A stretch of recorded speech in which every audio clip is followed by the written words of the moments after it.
معززاتی وظائف کے معزز ناظرین و سامعین، السلام علیکم ورحمۃ اللہ وبرکاتہ۔ امید کرتے ہیں کہ آپ تمام حضرات اللہ کی رحمت اور فضل و کرم سے خیر و عافیت سے ہوں گے۔ ہماری دعا ہے کہ اللہ پاک آپ کو خیر و عافیت سے رکھے۔ محترم ناظرین و سامعین، رمضان المبارک کا مہینہ بڑا برکتوں والا مہینہ ہے، اور اس کے آخری عشرے میں ایک رات ہے کہ جس کی عبادت 1000 مہینوں کی عبادت سے افضل ہے۔ اسی کے ساتھ ہی یہ تقدیر ساز والی بھی رات ہے کہ اس رات اللہ تعالیٰ تقدیروں کا فیصلہ فرماتا ہے۔ اکثر لوگوں کو جستجو ہوتی ہے کہ ہم شب قدر کو کیسے تلاش کریں کہ وہ ہمیں مل جائے، تو اس حوالے سے میں نے سوچا کہ مختلف احادیث کی روشنی میں شب قدر کی کچھ نشانیاں آپ حضرات کو بتا دی جائیں۔ یہ بات تو سبھی جانتے ہیں کہ شب قدر وہ نعمت ہے کہ جس کی عبادت 1000 مہینے کی عبادت سے زیادہ افضل ہے، اور نبی کریم صلی اللہ علیہ وآلہ وسلم نے فرمایا کہ تم لوگ لیلۃ القدر کو رمضان کے آخری عشرے کی طاق راتوں میں تلاش کرو، یعنی 21، 23، 25، 27 اور 29 کی رات کو تلاش کرو۔ شب قدر کی نشانیوں کے حوالے سے چند روایت میں کچھ نشانیاں ملتی ہیں جن کو جمع کر کے آپ کے سامنے بیان کر رہا ہوں۔ پہلی نشانی، اس رات کی روشنی کچھ انوکھی سی ہوتی ہے، لیکن اس روشنی کا اندازہ آپ شہر میں نہیں کر سکتے کیونکہ یہاں لائٹنگ بہت زیادہ ہوتی ہے۔ اس روشنی کا صحیح اور درست اندازہ وہ لوگ کر سکتے ہیں جو صحرا، وادی یا جنگل یا دیہات وغیرہ میں رہتے ہیں۔ ایسی جگہوں پر اس رات کے نور کا اندازہ کیا جا سکتا ہے۔ دوسری نشانی، اس رات میں ایک عجیب سا قلبی سکون ملتا ہے، ایک عجیب سا دلی سکون ملتا ہے جو بقیہ کسی رات میں محسوس نہیں ہوتا۔ ایک عجیب سی دلی خوشی اور اطمینان محسوس ہونے لگتا ہے۔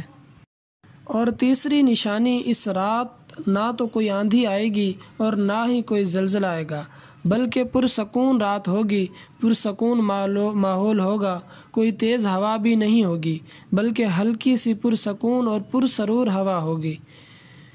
بلکہ کبھی ایسی رات آتی ہے کہ جس میں بالکل سکون ہوتا ہے، نہ تیز ہوا ہوتی ہے، نہ کوئی شور و غل کی کیفیت ہوتی ہے، تو ایسی کیفیت اللہ تبارک و تعالی اس رات میں بنا دیتے ہیں۔ بلکہ ایک روایت میں آتا ہے کہ شب قدر کی رات بہت پرسکون اور پرکیف رات ہوتی ہے، بالکل رات میں کوئی گھٹن نہیں ہوتی، کوئی تنگی نہیں ہوتی۔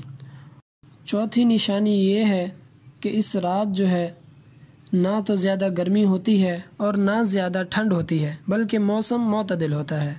اور پانچویں نشانی یہ ہے کہ اس رات کے بعد جو سورج نکلتا ہے اس کی سرخی بہت کمزور ہوتی ہے، شعاعیں نہیں ہوتی بلکہ سفیدی ہوتی ہے، یعنی کہ اس کی شعاعیں چبھن محسوس نہیں ہوتی آنکھوں میں۔ اور چھٹی نشانی، اس رات میں عبادت کی لذت پورے رمضان مبارک میں عبادت کی لذت سے بہت زیادہ ہوتی ہے۔ اور ساتویں نشانی وہ یہ ہے کہ بعض لوگوں کو اللہ تعالیٰ خود یہ رات دکھا دیتے ہیں، جیسا کہ بعض صحابہ کرام کو بھی دکھایا گیا اور حضور پاک صلی اللہ علیہ وسلم کو بھی خواب میں دکھایا گیا کہ لیلۃ القدر کی رات کون سی ہے۔ حضرت عائشہ رضی اللہ تعالی عنہا نے نبی کریم صلی اللہ علیہ وسلم سے پوچھا کہ اگر میں شب قدر پالوں تو کون سی دعا پڑھوں؟ نبی کریم صلی اللہ علیہ وسلم نے فرمایا، یہ دعا پڑھو: اللہم انک عفو کریم تحب العفو فاعف عنی، اللہم انک عفو کریم تحب العفو فاعف عنی۔ یہ دعا رمضان المبارک کے آخری عشرے کی بھی دعا ہے۔ آخری عشرہ رمضان المبارک کا وہ جہنم سے چھٹکارے کا ہے۔ اب اس دعا کو کثرت سے پڑھیں، اور اب آخری عشرہ چل رہا ہے، زیادہ سے زیادہ اللہ تبارک و تعالی سے دعائیں مانگیں۔ اللہ تعالیٰ سے دعا ہے کہ اللہ پاک ہمیں ہر قسم کی پریشانی، مصیبت، آفت سے محفوظ رکھے، اور جس طرح ہماری رمضان المبارک میں عبادت کرنے کی روٹین رہی، سارے سال ہمیں اسی طرح عبادت کرنے کی توفیق عطا فرمائے، آمین۔ اللہ پاک آپ کا ہمیں ناصر ہو۔ آخر دعوانا ان الحمد للہ رب العالمین۔